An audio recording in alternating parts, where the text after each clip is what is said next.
ഈ വാർത്താ ദിനത്തിലെ ഏറ്റവും പ്രധാന റിപ്പോർട്ടുകളുമായി വാർത്താമഴ ആരംഭിക്കുന്നു. ഞാൻ എസ് വിജയകുമാർ. ഷിരൂരിലെ മണ്ണിടിച്ചിലിൽ കാണാതായ മലയാളി ലോറി ഡ്രൈവർ അർജുനെ 8ാം ദിവസവും കണ്ടെത്താനായില്ല. സൈന്യവും നാവികസേനയും സംയുക്തമായി ഗംഗാവാലി പുഴയിൽ തെരച്ചിൽ നടത്തിയെങ്കിലും ലോറിയുടെ സാന്നിധ്യം കാണാത്തതിനാൽ ദൗത്യം അവസാനിപ്പിച്ചു. മണ്ണിനടിയിൽ കുടുങ്ങിയ ആളെ കണ്ടെത്താത്തത് ഗുരുതര പ്രശ്നമെന്ന് ചൂണ്ടിക്കാട്ടി കർണാടക ഹൈക്കോടതി കേന്ദ്ര സംസ്ഥാന സർക്കാരുകൾക്ക് നോട്ടീസ് അയച്ചു. കാണാം ഇന്നത്തെ ലീഡ് സ്റ്റോറി.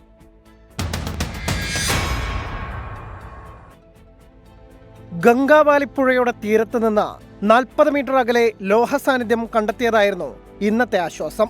8 മണിയോടെ ഇന്ത്യൻ സൈന്യവും നാവികസേനയും പുഴയിലിറങ്ങി തെരച്ചിൽ ആരംഭിച്ചു. ഇതിനിടെ നദി ഗതിമാറി ഒഴുകി അപകടത്തിൽ മരിച്ച അങ്കോള ഒളവറൈ സ്വദേശി 62-കാരി സണ്ണി ഗൌഡയുടെ മൃതദേഹം പുഴയിൽ നിന്ന് കണ്ടെത്തി. അപകടം നടന്ന ഷിരൂരിൽ നിന്ന് 10 കിലോമീറ്റർ അകലെയാണ് മൃതദേഹം കണ്ടെത്തിയത്. പോസ്റ്റ്മോർട്ടത്തിന് ശേഷം ഒളവറയിലെ വീട്ടിലെത്തിച്ച മൃതദേഹം സംസ്കരിച്ചു.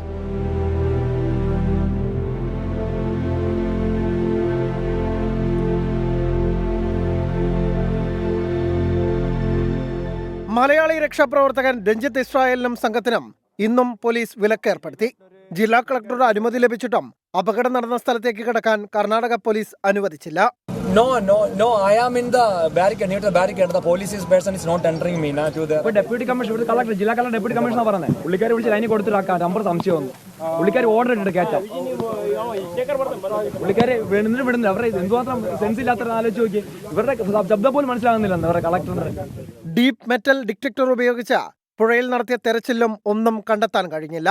നദിയിൽ വെച്ച വാതക ടാങ്കർ പൊട്ടിത്തെറിച്ചതാണ് മറുകരയായ ഒളവറയിലെ ദുരന്തത്തിന് കാരണമെന്ന് പ്രദേശവാസി.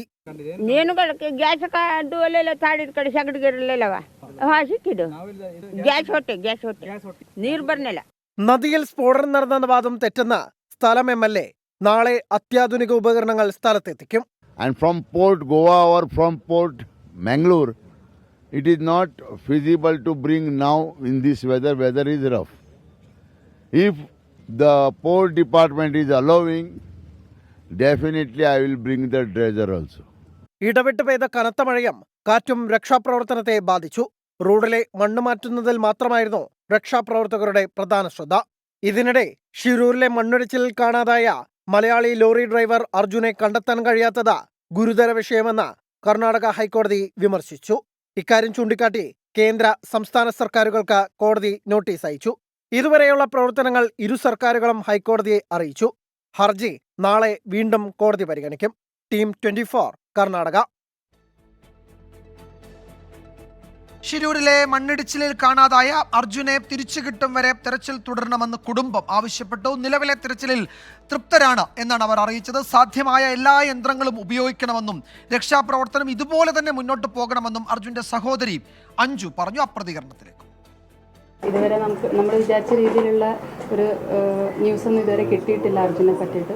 അപ്പോൾ അവന് തിരിച്ചു കിട്ടുന്നത് വരെ തുടരണം തന്നെയാണ് നമുക്ക് പറയാനുള്ളത്. പിന്നെ കുറേ കൂടി എന്തൊക്കെയോ അവർ യൂസ് ചെയ്തിട്ട് ഇനി എത്തുന്നുള്ളൂ സാധനങ്ങൾ. അപ്പോൾ നമുക്ക് അതിലും കൂടി നോക്കാം. ഏതായാലും നമുക്ക് വേണ്ടി ഇവിടുന്ന് പോയ ഒരുപാട് സഹോദരങ്ങളുണ്ട്. അതേമാതിരി ഇവന് വേണ്ടി രക്ഷാപ്രവർത്തനത്തിൽ ഏർപ്പെട്ട എല്ലാ ഫോഴ്സിലുള്ള ആളുകൾക്കും എല്ലാവർക്കും നമ്മളിപ്പോൾ ഓർക്കുന്നുണ്ട്. എല്ലാവർക്കും ഒരുപാട് താങ്ക്സ് ഉണ്ട്. ഏതായാലും ഈ ഒരു രക്ഷാപ്രവർത്തനം ഇതേ രീതിയിൽ തന്നെ പോവുകയാണെങ്കിൽ എന്തെങ്കിലും ഒരു റിസൾട്ട് വരുമെന്ന് നമ്മൾ പ്രതീക്ഷിക്കുന്നു. ഷിരൂരിലെ മണ്ണിടിച്ചിലിൽ അർജുനെ കാണാതായ ശേഷവും ലോറി ഓണായെന്ന വിവരത്തെക്കുറിച്ച് തനിക്കറിയില്ലെന്ന് ഉടമ മനാഫ് പറഞ്ഞു. ഇക്കാര്യം മാധ്യമങ്ങളോട് പറഞ്ഞത് ആരെന്ന് അറിയില്ല. അർജുന്റെ ഫോൺ റിങ് ചെയ്യുന്നുണ്ട് എന്നാണ് കുടുംബം അറിയിച്ചതെന്നും 24 എൻകൗണ്ടർ പ്രൈമിൽ മനാഫ് പറഞ്ഞു. വണ്ടി സ്റ്റാർട്ടിങ്ങിലാണെന്നുള്ളത് ഭാരത് ബെൻസിൻ്റെ അവിടുന്ന് റണ്ണിങ്ങിലാണെന്ന് ഭാരത് ബെൻസാർ പറഞ്ഞെന്ന് ആരോ ന്യൂസ് കൂടിയാണ് ഞാൻ അറിഞ്ഞത്. പക്ഷേ മൊബൈൽ ഓണായിട്ടുണ്ട് എന്നുള്ളത് അത് മാത്രം കൺഫേമായ കാര്യമാണ്. മൊബൈൽ സ്വിച്ച് ഓഫ് ആയിരുന്നു 2 ദിവസം, അത് കഴിഞ്ഞിട്ട് ഓണായി എന്നുള്ളത്. അത് ഞാൻ ന്യൂസ് ചാനൽ നോക്കുമ്പോൾ സൈബർ സെല്ലും സ്ഥിരീകരിച്ചിരിക്കണമെന്നാണ് പറഞ്ഞു. ഇപ്പോഴൊരു പ്രധാന വിവരം വരുന്നുണ്ട്. വീണ്ടും ചില സിഗ്നലുകൾ പുഴയിൽ നിന്ന് കിട്ടി എന്നുള്ളതാണ്. പുഴയിലെ മൺകൂനയിൽ സൈന്യം നടത്തിയ റഡാർ പരിശോധനയിലാണ് സിഗ്നലുകൾ കണ്ടെത്തിയത്. സിഗ്നൽ കണ്ടെത്തിയ സ്ഥലത്ത് നാളെ വിശദമായ പരിശോധന നടത്തും. ശിരൂരിൽ നിന്ന് അരുൺ പാറക്കിലാണ് വിശദാംശങ്ങളുമായി ചേരുന്നത്. അരുൺ, ഇന്നലെ സേന നടത്തിയ പരിശോധനയിൽ അവിടെ ചില മേഖലകൾ, അതായത് പുഴയിൽ നിന്ന് ഏതാണ്ട് 40 മീറ്റർ അകലെ ഒരു മൺകൂനയിൽ അതിന് സമീപത്തായി സിഗ്നൽ 8 മീറ്റർ താഴ്ചയിൽ ഒരു സിഗ്നൽ ലഭിച്ചു എന്നാണ് പറയുന്നത്. ആ സ്ഥലത്ത് തന്നെയാണോ ഈ നാവികസേനയുടെ പരിശോധനയിലും സിഗ്നൽ ലഭിച്ചത്? അവിടെ തെരച്ചിലിന് നാളെ സാധ്യമാകുമോ ഇപ്പോഴത്തെ നിലയിൽ? അരുൺ,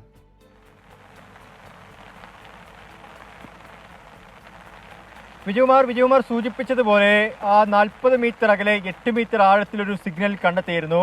അതോടനുബന്ധിച്ച് ഇന്ന് സൈന്യവും അതുപോലെ തന്നെ ഈ നാവികസേനയും ചേർന്ന് പരിശോധന നടത്തി. ആ പ്രദേശത്ത് തന്നെയാണ്, അതായത് അതോടനുബന്ധിച്ച് അതേ ഭാഗത്ത് തന്നെയാണ് ഈ മൺകൂനയുടെ ഏകദേശം അതേ ഭാഗത്ത് തന്നെയാണ് ഇന്ന് വീണ്ടും സിഗ്നൽ കണ്ടെത്തിയിരിക്കുന്നത്. മൺകൂനയിൽ റഡാർ ഉപയോഗിച്ചുകൊണ്ട് സൈന്യം നടത്തിയ പരിശോധനയിലാണ് ഈ സിഗ്നൽ കണ്ടെത്തിയത്. സിഗ്നൽ കണ്ടെത്തിയെടുത്ത് നാളെ വീണ്ടും വിശദമായ ഒരു പരിശോധന കൂടി നടത്തണം. അവിടെ തന്നെയാണോ, അതിന് കൃത്യതയുണ്ടോ എന്നൊക്കെ ഉറപ്പുവരുത്തണം. പ്രത്യേകിച്ച് കഴിഞ്ഞ ദിവസങ്ങളിലൊക്കെ തന്നെ ഈ റഡാർ സംവിധാനം ഉപയോഗിച്ചുള്ള പരിശോധനയിൽ നിന്നും ഈ ഒരു വ്യക്തത ഇതിൽ വന്നിരുന്നില്ല. അത് ഈ റോക്കിലെ, അതായത് പാറയിലെ അയൺ കണ്ടന്റ് ആയിരുന്നു. ആ സമയത്തൊക്കെ നടത്തിയ പരിശോധനയിൽ ഒടുവിൽ പുറത്തു വന്ന വിവരം. പക്ഷേ ഇതങ്ങനെയല്ല എന്നൊരു വിവരമാണ് ഇപ്പോൾ സൈന്യത്തിന്റെ ഭാഗത്തുനിന്ന് പങ്കുവെക്കുന്നത്. ഇന്ത്യൻ ആർമി അത്തരത്തിലൊരു വിവരം പുറത്തുവിടുന്നു. അതായത് സിഗ്നൽ കിട്ടിയിരിക്കുന്നു, അത് ഒരുപക്ഷെ അർജുൻ ഉപയോഗിച്ചിരുന്ന ഈ ലോറിയുടെ തന്നെ ആവാം, അതായത് ഭാരത് ബെൻസിന്റെ വാഹനത്തിന്റെ തന്നെ ആവാം എന്നൊരു പ്രതീക്ഷയാണ് ഇപ്പോൾ വെച്ചു പുലർത്തുന്നത്. മറ്റൊരു കാര്യമുള്ളത്, റിട്ടയർഡ് ജനറൽ എം ഇന്ദ്രബാലൻ ശിരൂരിലേക്ക് എത്തുന്നു, നാളെ ശിരൂരിലേക്ക് എത്തുന്നു എന്നുള്ളതാണ്. നാളെ 10 മണിയോടുകൂടി അദ്ദേഹം ഈ സംഭവ സ്ഥലത്തേക്ക് എത്തും. എന്നിട്ട് സ്ഥിതിഗതികളൊക്കെ തന്നെ വിലയിരുത്തും. അർജുനെ കണ്ടെത്താൻ ഇന്റലിജന്റ് ഒബ്ജക്ട് ഡിറ്റക്ഷൻ സിസ്റ്റം അത് ഉപയോഗിക്കും. കൂടുതൽ ആധുനികമായ യന്ത്രങ്ങൾ നാളെ എത്തിക്കും. തുടർന്ന് വിശദമായ പരിശോധന നടത്തും. ഈ മൺകൂനയിൽ, അതായത് പുഴയുടെ നടുക്കുള്ള മൺകൂനയിൽ സിഗ്നൽ കണ്ടെത്തിയെങ്കിലും അതിനെ അടിയിലേക്ക് തെരച്ചിൽ നടത്തുക എന്നത് വളരെയധികം പ്രയാസമേറിയ കാര്യമാണ്. ഞാനിപ്പോൾ നിൽക്കുന്നത് ഈ ശിരൂരിൽ തന്നെയാണ് വിജയകുമാർ. ഇവിടെ ശക്തമായ മഴയാണ്, ശക്തമായ കാറ്റുമുണ്ട്. ഈ പുഴയ്ക്ക്, അതായത് ഈ ഗംഗാവലി പുഴയ്ക്ക് ശക്തമായ അടിയൊഴുക്കുണ്ട്. ഇതിനെയൊക്കെ അതിജീവിച്ചുകൊണ്ട്, ഇതിനെയൊക്കെ തരണം ചെയ്തുകൊണ്ട് തെരച്ചിൽ നടത്തണമെങ്കിൽ ശക്തമായ ആധുനികമായ ഉപകരണങ്ങളൊക്കെ തന്നെ ആവശ്യമാണ്. അപ്പോൾ ഇതിനുള്ള സജ്ജീകരണങ്ങളൊക്കെ തന്നെ സൈന്യം ഒരുക്കിയിരിക്കുന്നു. നാളെ ഉച്ചയോടുകൂടി ഈ നടപടിക്രമങ്ങൾ ഏകദേശം പൂർത്തിയാകും. ഉച്ചയ്ക്ക് ശേഷം ഈ പരിശോധന ആരംഭിക്കും. അതിനുശേഷം ഈ സിഗ്നൽ ലഭിക്കുമെന്നാണ് നമുക്ക് ഇപ്പോൾ കിട്ടുന്ന വിവരം. ഒരുപക്ഷെ രാവിലെ തന്നെ, അതായത് അനുയോജ്യമായ കാലാവസ്ഥയാണെങ്കിൽ രാവിലെ തന്നെ ഇതിനുള്ള ഒരുക്കങ്ങൾ സൈന്യം ആരംഭിക്കുമെന്ന് മനസ്സിലാക്കാൻ സാധിക്കുന്നുണ്ട്. പക്ഷേ ശക്തമായ മഴയും ശക്തമായ കാറ്റും പുഴയിലെ അടിയൊഴുക്കും അത് വളരെയേറെ പ്രയാസകരമായ ഒരു കാര്യമായി തീരുന്നിരിക്കുന്നു. ഈ രക്ഷാപ്രവർത്തനത്തെ, ഈ ദൗത്യത്തെ ദുഷ്കരമാക്കുന്നുണ്ട് വിജയകുമാർ. അരുൺ, നാളെ ഇപ്പോൾ ഈ ഏതാണ്ട് ഒരു 30-35 അടി താഴ്ചയിൽ മണ്ണിങ്ങനെ വീണ് കിടക്കുകയാണ്. ഒരു മൺകൂമ്പാരമായി അത് ഈ പുഴയുടെ മുകളിലേക്ക് വന്ന് നിൽക്കുന്നത് നമ്മൾ അവിടെ തുരുത്തിൽ എന്ന മട്ടിൽ കാണുന്നുണ്ട്. അവിടെ വിശദമായ പരിശോധന നടത്താൻ ഈ ചില ഉപകരണങ്ങൾ അവിടേക്ക് എത്തിക്കുമെന്ന് MLA ഇന്ന് മാധ്യമങ്ങളോട് പറഞ്ഞു. അത് നാളെ എപ്പോഴേക്കെത്തും എന്നതിൽ എന്തെങ്കിലും ഒരു സ്ഥിരീകരണമുണ്ടോ? അത് വളരെ ഹ്യൂജ് മിഷനറിയാണ്, അത് കൊണ്ടുവരാനൊക്കെ ബുദ്ധിമുട്ടാണെന്ന് അദ്ദേഹം പറയുന്നത് കേട്ടു. അതിൻ്റെ സാധ്യത, അത് എപ്പോഴെത്തും, അത്തരം വിവരങ്ങളുണ്ടോ? ഈ സൈന്യവും അത് പ്രതീക്ഷിച്ചിരിക്കുന്നുണ്ടോ ആ യന്ത്ര സാമഗ്രി?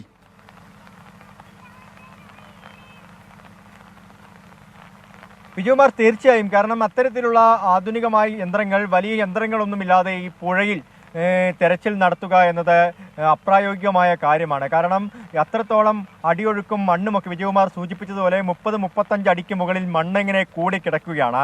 പുഴയുടെ ഒഴുക്കൊക്കെ തടസ്സപ്പെടുത്തിയ ഒരു മട്ടാണ് അവിടെയുള്ളത്. ഒരുപക്ഷെ ഈ പുഴ ഗതിമാറി ഒഴുകാനൊക്കെ സാഹചര്യമുള്ളത്ര രീതിയിൽ മണ്ണ് അവിടെ, സാധ്യതയുള്ളത്ര രീതിയിൽ മണ്ണവിടെ കുന്നുകൂടി കിടക്കുന്നുണ്ട്. അപ്പോൾ അതിനെയൊക്കെ വകഞ്ഞു മാറ്റിക്കൊണ്ട് അവിടെ പരിശോധന നടത്തുക എന്നത് പ്രയാസമേറിയ കാര്യമാണ്. ഈ ആധുനികമായ യന്ത്രങ്ങൾ, ഇന്ന് MLA സൂചിപ്പിച്ചതുപോലെയുള്ള യന്ത്രങ്ങൾ അവിടെ എത്തിയാൽ മാത്രമാണ് ഈ തെരച്ചിലിന് കൂടുതൽ ഒരു ഊർജം കൈവരികയുള്ളൂ, കൂടുതലൊരു വേഗത കൈവരികയുള്ളൂ. ഇന്ത്യൻ സൈന്യവും ആ ഒരു യന്ത്രം എത്തുന്നത്, അല്ലെങ്കിൽ കൂടുതൽ ആധുനികമായ യന്ത്രങ്ങൾ എത്തുന്നത് പ്രതീക്ഷിച്ചു തന്നെയാണ് ഇരിക്കുന്നത്.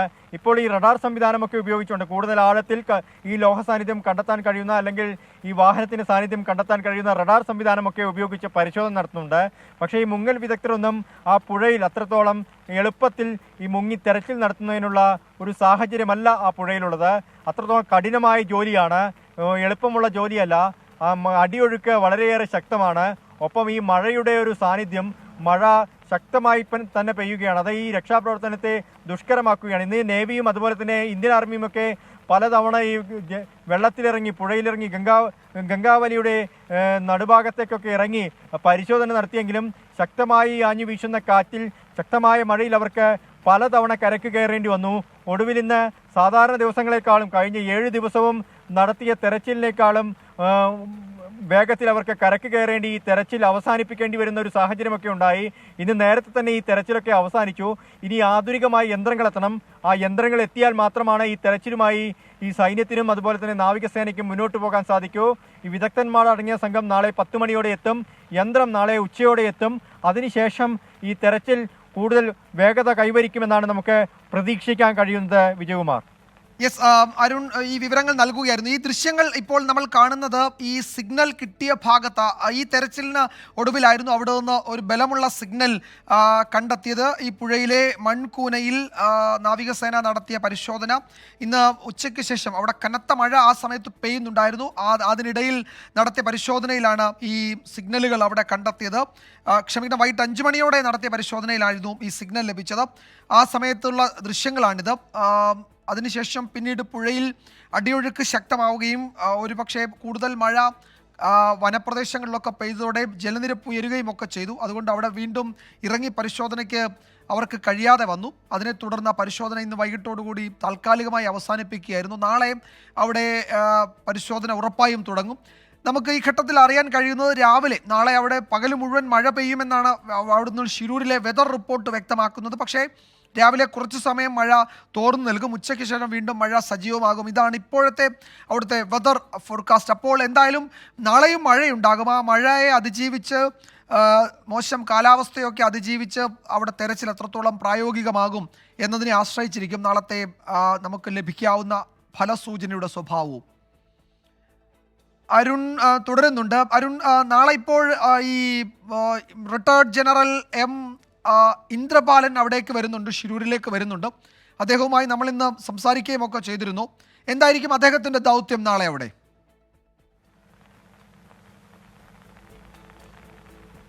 വിജയകുമാർ, പ്രധാനമായും ഈ GPR ടെക്നോളജി ഉപയോഗിച്ച് ലോറി കണ്ടെത്താനാകുമെന്ന പ്രതീക്ഷയാണ് ഇപ്പോഴും സൈന്യം വെച്ചു പുലർത്തുന്നത്.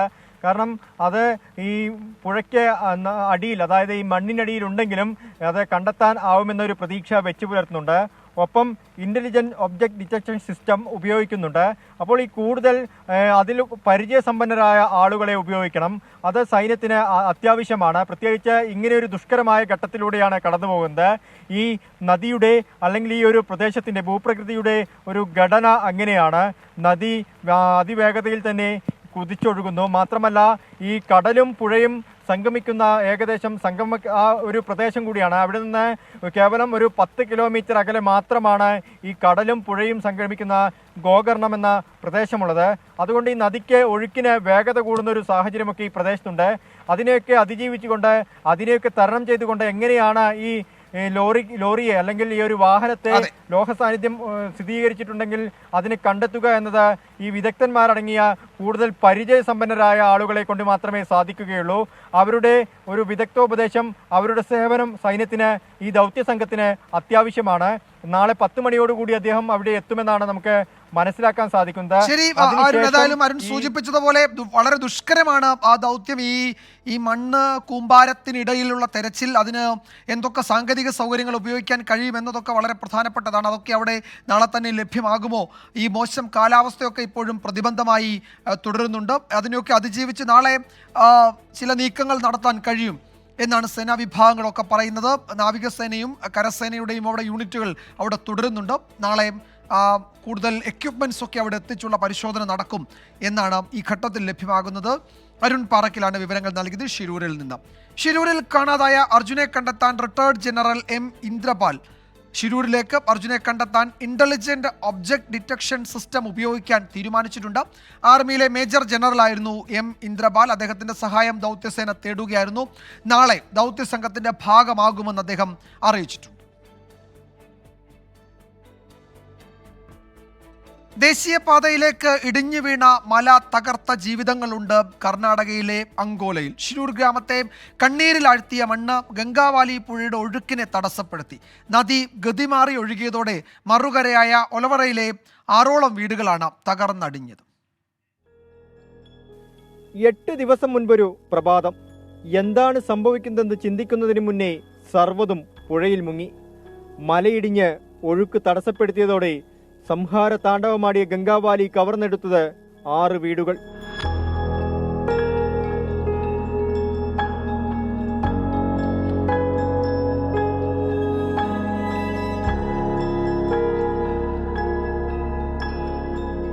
കൃഷിയെ ആശ്രയിച്ച് കഴിഞ്ഞിരുന്ന കർഷക കുടുംബങ്ങൾ പൊന്നോമനകളായ വളർത്തുമൃഗങ്ങളെയും പുഴ കൊണ്ടുപോയി. കൂട്ടുകാരെ കാണാത്തതിനാൽ ചിലരൊക്കെ ഇപ്പോഴും ഗംഗാവാലിക്കരയിൽ കാത്തിരിപ്പുണ്ട്.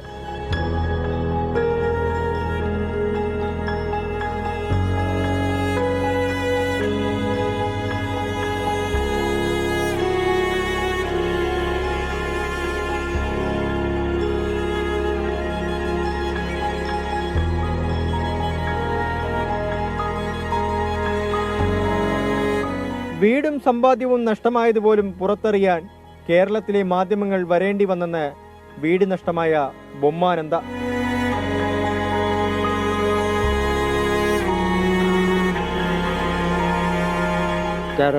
ಮೀಡಿಯಾ ಮುನ್ನೂರು ಬಂದು ತಂದು ಎಲ್ಲರಿಗೂ ಗೊತ್ತಾಗುತ್ತೆ. ಅಲ್ಲೇ ನಿಂತಾಕ್ಬಿಡೋದಾಗಿತ್ತು. ಈಗ ನಮಗೆ ಜಾಗ ಬೇಕು, ಮನೆ ಕಟ್ಟುಕರುವ ಜಾಗ ಇಲ್ಲಿತ್ತು. ಯಾರೂ ಇಲ್ಲ ಮನೆಯಲ್ಲಿ.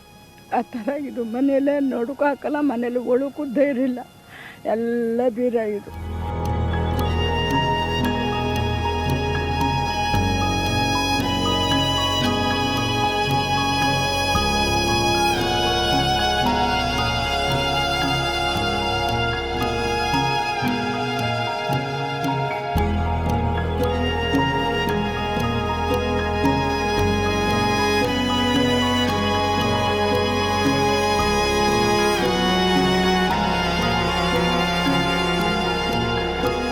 വീട് തകർന്നവർക്ക് നഷ്ടപരിഹാരം നൽകുമെന്ന് കർണാടക സർക്കാർ വാഗ്ദാനം നൽകിയിട്ടുണ്ട്.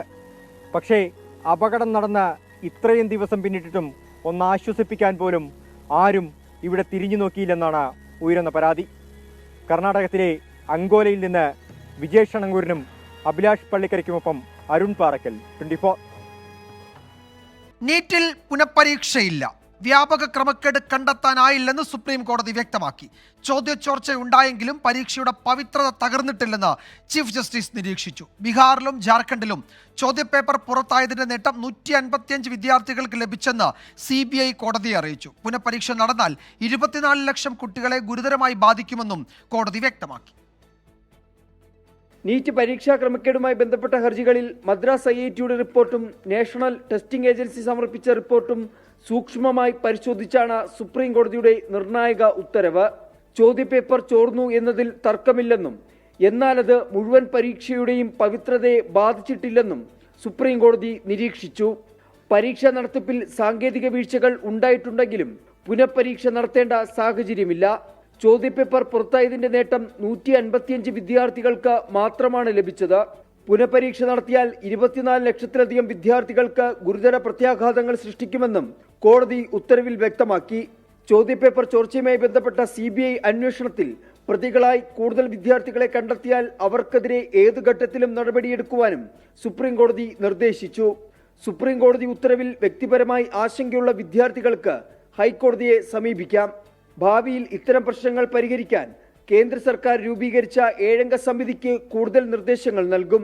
കൗൺസിലിംഗും പ്രവേശന നടപടികളും തുടരാനും സുപ്രീം കോടതി ഉത്തരവിലൂടെ നിർദ്ദേശിച്ചു. 24 ഡൽഹി. മറ്റു പ്രധാന റിപ്പോർട്ടുകളിലേക്ക്. കേന്ദ്ര ബജറ്റിൽ കേരളത്തിനു നിരാശ.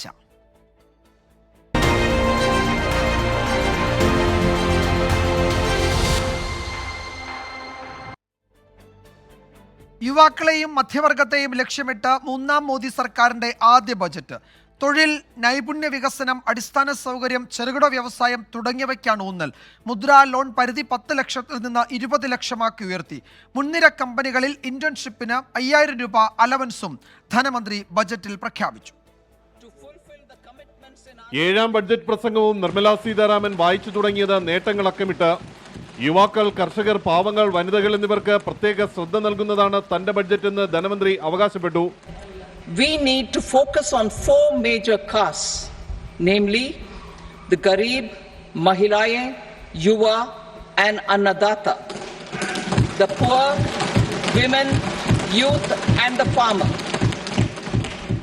പ്രധാന പ്രഖ്യാപനങ്ങൾ ഇങ്ങനെ: യുവാക്കൾക്കായി 2 ലക്ഷം കോടിയുടെ പദ്ധതി, 1.48 ലക്ഷം കോടി വിദ്യാഭ്യാസത്തിനും തൊഴിലിനും തൊഴിൽ നൈപുണ്യത്തിനും, കൃഷിക്ക് 1.52 ലക്ഷം കോടി രൂപ, സംസ്ഥാനങ്ങളുമായി ചേർന്ന് 400 ജില്ലകളിൽ ഡിജിറ്റൽ ക്രോപ്പ് സർവേ, പ്രധാനമന്ത്രി ഗരീബ് കല്യാൺ അന്ന യോജന 5 വർഷത്തേക്ക് നീട്ടും, തദ്ദേശ വിദ്യാഭ്യാസ സ്ഥാപനങ്ങളിൽ അഡ്മിഷൻ കിട്ടുന്നതിന് 10 ലക്ഷം രൂപ വരെ വായ്പ 3% പലിശ ഇളവിൽ ലഭ്യമാക്കും, സ്വർണം, വെള്ളി ഇവയുടെ ഇറക്കുമതി നികുതി 6% കുറച്ചു, 1000 വ്യവസായ പരിശീലന കേന്ദ്രങ്ങൾ, ആദ്യമായി സ്വകാര്യ മേഖലയിൽ ജോലിക്ക് കയറുന്ന എല്ലാവർക്കും EPFO അംഗമാകുമ്പോൾ 1 മാസത്തെ ശമ്പളം സർക്കാർ നൽകും, തൊഴിലുടമകൾക്ക് 4 വർഷത്തെ PF സഹായ പദ്ധതി, PM ആവാസ് യോജനയിൽ ഉൾപ്പെടുത്തി 3 കോടി വീടുകൾ കൂടി നിർമ്മിക്കും, വനിതകൾക്കും പെൺകുട്ടികൾക്കുമായി 3 ലക്ഷം കോടി രൂപയുടെ പ്രത്യേക പദ്ധതി, മുദ്രാ ലോണിന്റെ പരിധി 10 ലക്ഷത്തിൽ നിന്നും 20 ലക്ഷമായി വർദ്ധിപ്പിച്ചു, സ്വകാര്യ മേഖലയിലെ 500 പ്രധാന കമ്പനികളിൽ ഇന്റേൺഷിപ്പ് ചെയ്യുന്നവർക്ക് 5000 രൂപ പ്രതിമാസം ലഭിക്കും,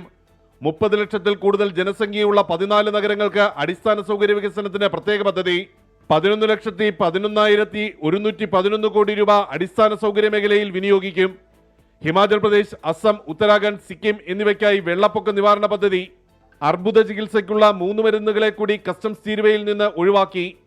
Medicine and medical equipments to provide relief to cancer patients.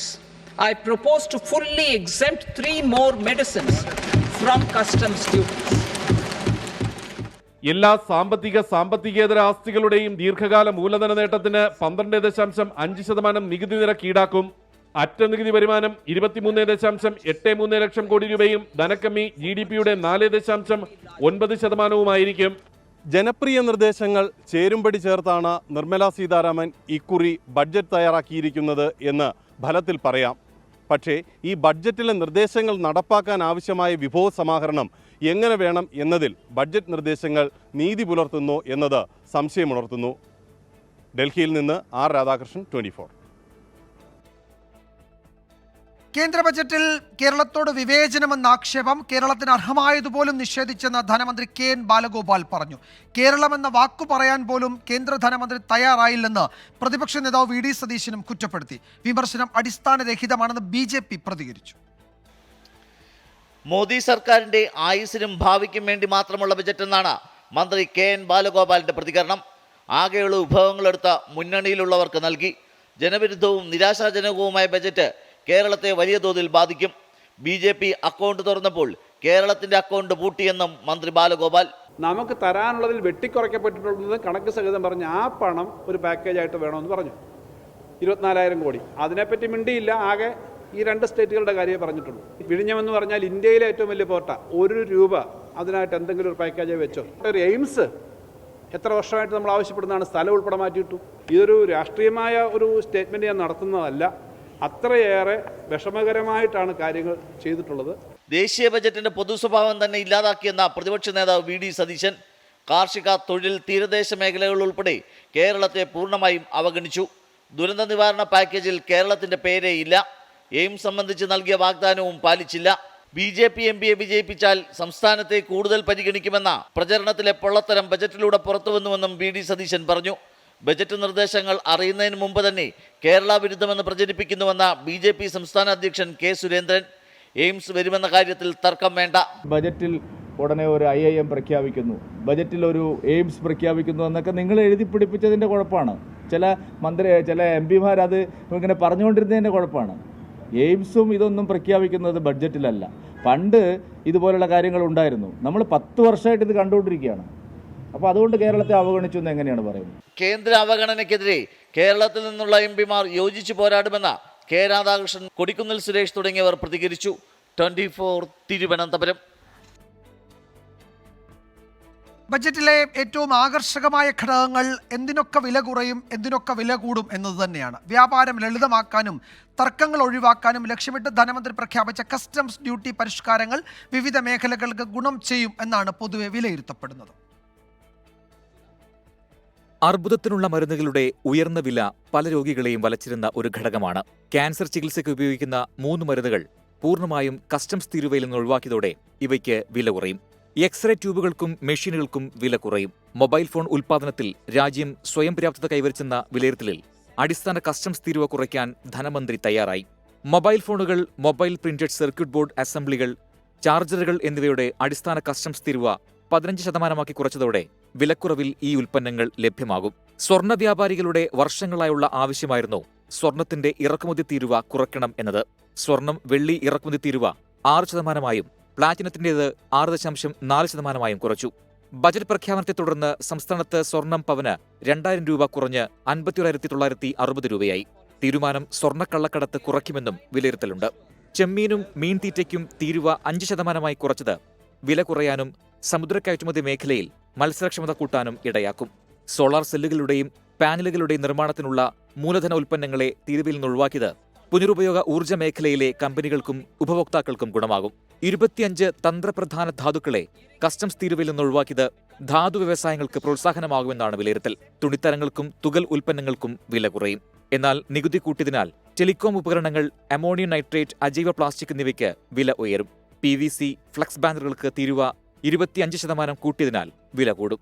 Financial desk, 24.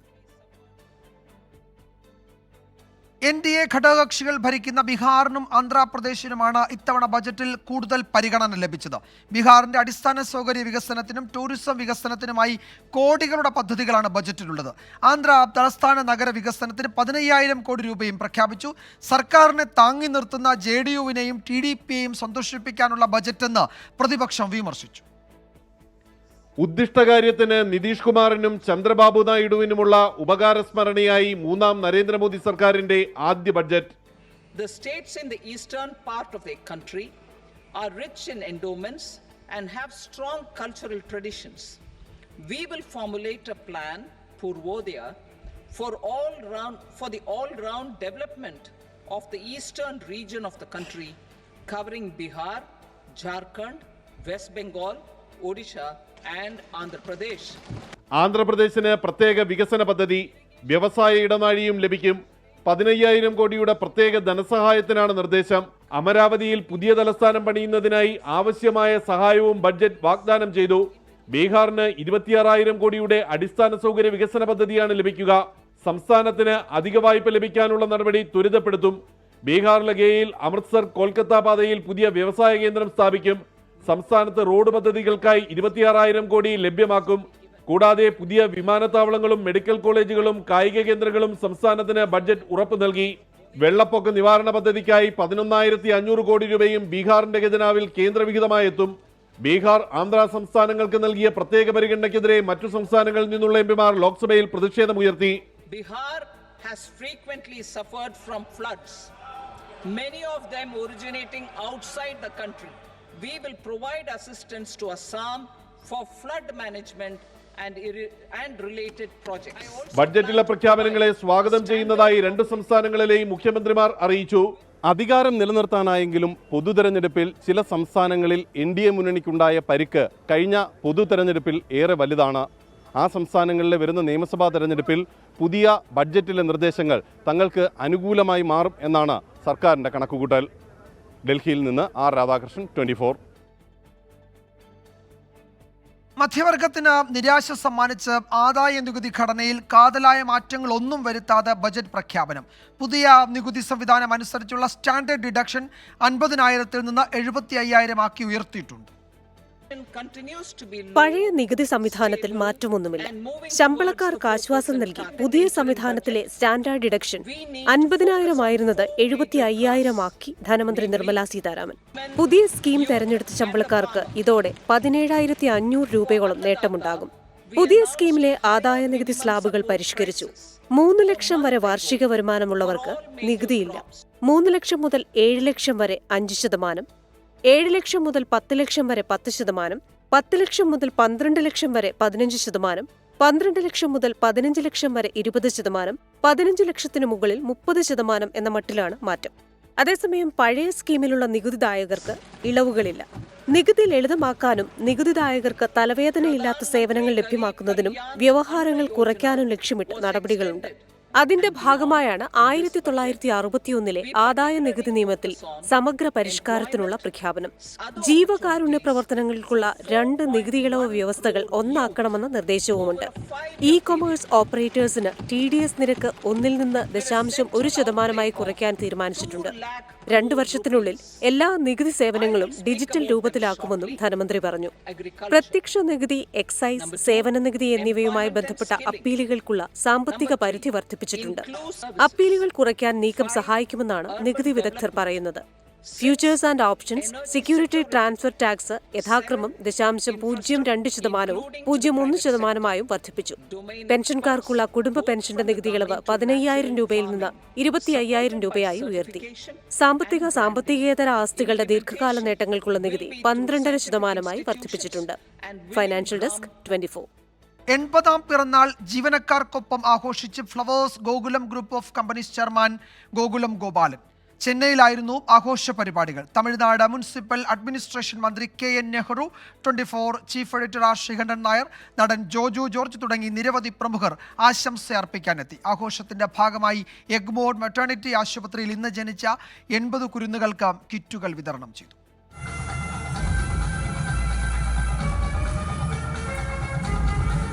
ജീവനക്കാർ അവതരിപ്പിച്ച ഗംഭീര നൃത്തമായിരുന്നു ആദ്യം. അമ്മയുടെയും അച്ഛന്റെയും ഛായാചിത്രത്തിന് മുൻപിൽ വിളക്ക് കൊളുത്തിയ ശേഷം കേക്ക് മുറിച്ചതോടെ ആഘോഷങ്ങൾ തുടങ്ങി.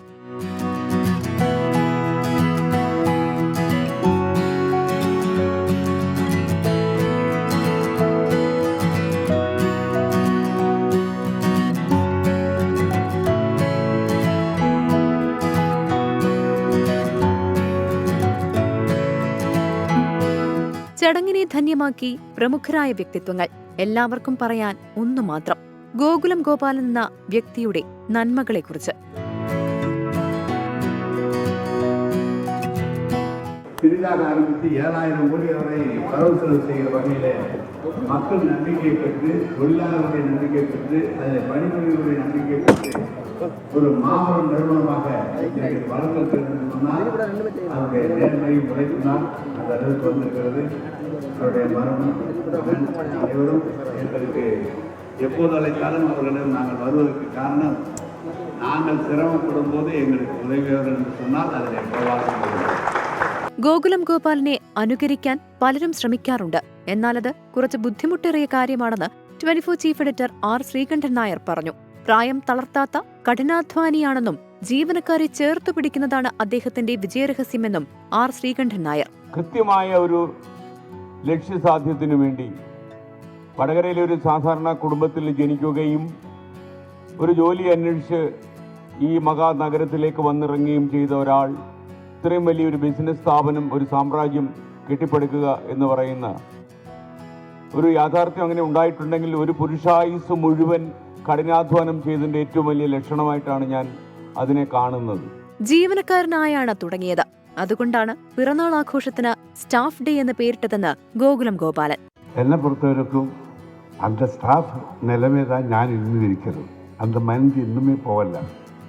எவ்வளோ பெரியானாலும் അന്ന് സ്റ്റാഫിക്ക് ഇരിക്കുന്ന സിൻസിയറിറ്റി, ഡെഡിക്കേഷൻ ഇന്നും എനിക്കിരിക്കുന്നു. പിറന്നാൾ ആഘോഷത്തിന്റെ ഭാഗമായി എഗ്മോർ മെറ്റേണിറ്റി ആശുപത്രിയിൽ ഇന്ന് പിറന്ന 80 കുട്ടികൾക്ക് കിറ്റുകൾ നൽകി. ഗോകുലം ഗ്രൂപ്പ് MD ബൈജു ഗോപാലനാണ് കിറ്റുകൾ വിതരണം ചെയ്തത്. ഗോകുലത്തിന്റെ പുതിയ സംരംഭമായ ഗോകുലം ബെനോയുടെ ഉൽപ്പന്നമായ ചൈൽഡ് കെയർ കിറ്റുകളാണ് വിതരണം ചെയ്തത്.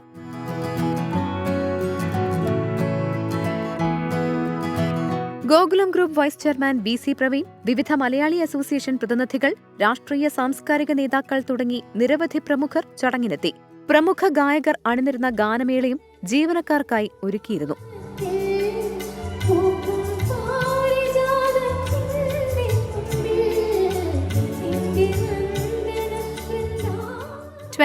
ചെന്നൈ. റിപ്പോർട്ടോടെ വാർത്താമഴ അവസാനിക്കുന്നു.